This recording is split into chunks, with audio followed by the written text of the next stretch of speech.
ഞാനിപ്പോൾ ആലപ്പുഴയിലെ കൈനേരിയിലാണ് നിൽക്കുന്നത്. കുട്ടനാട് ഏരിയയാണ് ഇവിടെ. ഈ കുട്ടനാട് ഏരിയയിലൊക്കെ സാധാരണ വീട് വെക്കുന്നത് ഇൻവെർട്ടഡ് ടി ബീം ഫൗണ്ടേഷനിലാണ്. സോ അത് നമ്മുടെ ഭൂമിയുടെ മേളിൽ കൊണ്ടാണ് ഈ ഫൗണ്ടേഷൻ നമ്മൾ സെറ്റ് ചെയ്യുന്നത്. അത്തരം ഒരു പ്രാക്ടീസാണ് പണ്ട് തൊട്ടേ ഈ ഏരിയയിൽ കണ്ടുവന്നത്. അതുകൊണ്ട് തന്നെ ഈ ഏരിയയിൽ ഒത്തിരി വീടുകൾ ചരിഞ്ഞു പോയിട്ടുണ്ട്. വീടിന് ക്രാക്കുകളൊന്നും വന്നിട്ടുണ്ടാവത്തില്ല, പക്ഷേ വീട് ഒരു സൈഡ് കൊണ്ട് കുത്തിപ്പോകാറുണ്ട്. സോ അങ്ങനെ നിങ്ങളുടെ വീടിന് സംഭവിക്കാതിരിക്കാൻ എന്ത് ചെയ്യണമെന്നാണ് നമ്മൾ നോക്കാൻ പോകുന്നത്. ആദ്യമായിട്ട് നമ്മൾ വീട് വെക്കാൻ ഉദ്ദേശിക്കുന്ന പ്ലോട്ടിൽ സോയിൽ ടെസ്റ്റ് ചെയ്ത് നോക്കുക. സോയിൽ ടെസ്റ്റ് ചെയ്തതിന് ശേഷം നമുക്ക് ആ ഭൂമിയിലെ ഘടന മനസ്സിലാക്കി ഏത് ലെയറിലാണ് നമുക്ക് നല്ല സോയിൽ ബെയറിംഗ് കപ്പാസിറ്റി ഉള്ളതെന്ന് നോക്കുക.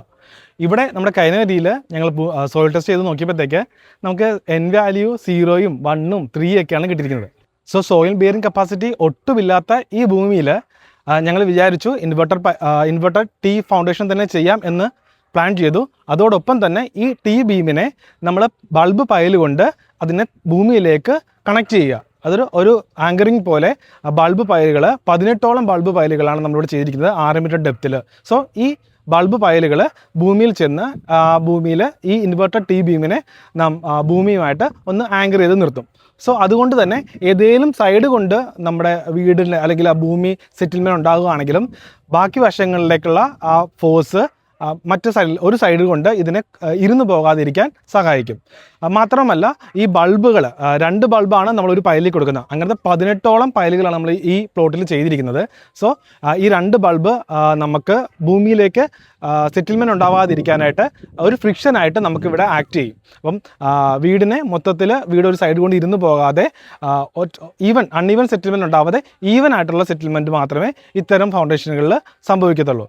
സോ അതുകൊണ്ട് തന്നെ ഒരു കാരണവശാലും നമ്മുടെ ഇത്തരം ഫൗണ്ടേഷനുകൾ ഒരു സൈഡ് കൊണ്ട് ഇരുന്ന് പോയി വീട് ചരിഞ്ഞു പോകുന്നൊരു പ്രശ്നം നമുക്ക് ഒരു കാരണവശാലും വരത്തില്ല. ഇവിടെ നമ്മൾ 18 ബൾബ് പൈൽ ചെയ്തു. ബൾബ് പൈൽ ചെയ്ത് അതിൻ്റെ ക്യൂറിംഗ് പീരീഡിന് ശേഷം ബൾബ് പൈലിനെ മേളത്തെ പോർഷൻ ആ ചെളിയും അതല്ലെങ്കിൽ ബാൻഡനോറ്റും ഒക്കെ വന്ന ആ മേളത്തെ പോർഷൻ നമ്മൾ ചിപ്പ് ചെയ്ത് കളഞ്ഞതിന് ശേഷം നല്ലൊരു പീസീസ് ചെയ്തു. മേളിലൊരു പൈൽ ക്യാപ്പ് ചെയ്തു.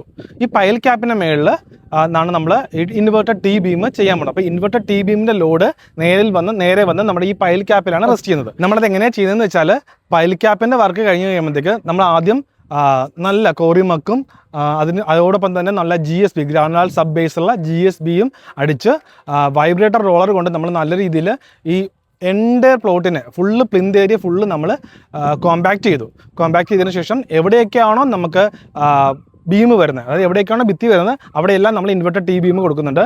ആ ബീം വരുന്ന പോർഷനിലൊക്കെ നമ്മൾ നല്ലൊരു 10 സെൻറ്റിമീറ്റർ കനത്തിൽ ആ ലെവല് കറക്റ്റ് ചെയ്യാനായിട്ടുള്ള ഒരു PCC ആണ് നമ്മൾ ആദ്യം ചെയ്തത്. ആ PCCക്ക് മേളിൽ നല്ല 8 ഇഞ്ച് കനത്തിൽ നമ്മൾ നല്ലൊരു റാഫ്റ്റ് സ്ലാബ് ചെയ്തു. റാഫ്റ്റ് സ്ലാബിൻ്റെ മേളിൽ 60 സെൻറ്റിമീറ്ററോളം ഹൈറ്റ് വരുന്ന ഒരു ബീമും ചെയ്തു. അപ്പം ഇങ്ങനെയാണ് നമ്മളിതിൻ്റെ ഫൗണ്ടേഷൻ നമ്മൾ ചെയ്തിരിക്കുന്നത്. ഇതിൻ്റെ ക്യൂറിങ്ങിന് ശേഷം നമ്മൾ നല്ല രീതിയിൽ ബാൻഡ്വെറ്റ് കെമിക്കലൊക്കെ അപ്ലൈ ചെയ്തിട്ട് AAC ബ്ലോക്ക് കൊണ്ടാണ് നമ്മൾ ഈ സ്ട്രക്ചർ ചെയ്യാൻ പോകുന്നത്. AAC ബ്ലോക്ക് കൊണ്ട് ചെയ്യുന്നത് എന്തുകൊണ്ടെന്ന് വെച്ചാൽ നമുക്ക് എപ്പോഴും ഈ ഭൂമിയിലെ സോയിൽ ബിയറിംഗ് കപ്പാസിറ്റി വളരെ ലോ ആണ്. അതുകൊണ്ട് ഒത്തിരി ഡെഡ് ലോഡുകൾ ആ ഭൂമിയിലേക്ക് നമ്മൾ കൊടുക്കാതിരിക്കുക, ആ ഭൂമിയെ നമ്മൾ ഇനിയും ഡിസ്റ്റർബ് ചെയ്യാതിരിക്കുക. സോ AAC ബ്ലോക്ക് എന്ന് പറഞ്ഞു കഴിഞ്ഞാൽ നിങ്ങൾക്കൊക്കെ അറിയാവുന്ന പോലെ തന്നെ അതിന് വളരെ ലൈറ്റ് വെയിറ്റ് ആണ്. സോ അതുകൊണ്ട് തന്നെ അതിൻ്റെ ഡെഡ് ലോഡും വളരെ കുറവാണ്. സോ അതിന് മേളിൽ നമ്മൾ ട്രസ് വർക്ക് ചെയ്തിട്ട് ഓടിടുകയാണെങ്കിൽ കുറച്ചും കൂടി ലോഡ് കുറയും. ഇപ്പോൾ ഇവിടെ നമ്മൾ 2 നില ആയതുകൊണ്ട് തന്നെ ഫസ്റ്റ് നില നമ്മൾ വാർക്കും, അതോടൊപ്പം തന്നെ എല്ലാ കോർണേഴ്സിലും നമ്മൾ കോളംസ് കൊടുക്കുന്നുണ്ട്. അപ്പോൾ ഈ കോളംസ് വഴി നമ്മുടെ ഈ വീടിൻ്റെ റൂഫിൻ്റെ ലോഡ് മൊത്തം ഈ ബീം വഴി പൈൽ ക്യാപ്പിൽ വന്ന് പൈൽ ക്യാപ്പ് വഴി പൈലിലോട്ട് പോയി ആ ലോഡ് ഡിസ്ട്രിബ്യൂട്ട് ആവും. സോ ഇവിടെ ഗ്രൗണ്ട് ഫ്ലോറിൻ്റെ റൂഫ് വാർത്തതിന് ശേഷം ഫസ്റ്റ് ഫ്ലോറിൻ്റെ റൂഫ് നമ്മൾ ട്രസ് വർക്ക് ചെയ്ത് ഓടിടുകയാണ് ചെയ്യുന്നത്. സോ അതുകൊണ്ട് തന്നെ നമുക്ക് ഫസ്റ്റ് ഫ്ലോറിൻ്റെ റൂഫിൽ വരുന്ന ഒരു ഡെഡ് ലോഡിനെ കുറയ്ക്കാനും അതുകൊണ്ട് തന്നെ നമുക്ക് ഭൂമിയിലേക്ക് വരുന്ന ഓവർ ലോഡിനെ കുറയ്ക്കാനും സാധിക്കും. സോ ഇങ്ങനെ ചെയ്തു കഴിഞ്ഞാൽ ഒരു കാരണവശാലും നിങ്ങളുടെ വീട് ഇരുന്ന് പോവുകയോ അല്ലെങ്കിൽ ചരിഞ്ഞു പോവുകയോ വരത്തില്ല. മാത്രമല്ല ഇൻവെർട്ടർ ടി ബീം ഉള്ളതുകൊണ്ട് തന്നെ മേജർ ക്രാക്കുകളും ഉണ്ടാകത്തില്ല. നിങ്ങളുടെ വീട് എന്നും സേഫായിട്ട് നിലനിൽക്കും. സോ ഇതിനെക്കുറിച്ച് കൂടുതലായിട്ട് അറിയാൻ അതുപോലെ തന്നെ നിങ്ങളുടെ വീട് വെക്കുന്ന അതിൽ പാടത്തിലോ അല്ലെങ്കിൽ കായൽസിലോ വീട് വെക്കുന്ന നിങ്ങളുടെ സുഹൃത്തുക്കൾക്ക് ഈ വീഡിയോ ഷെയർ ചെയ്യുക, ഞങ്ങൾക്ക് DM ചെയ്യുക.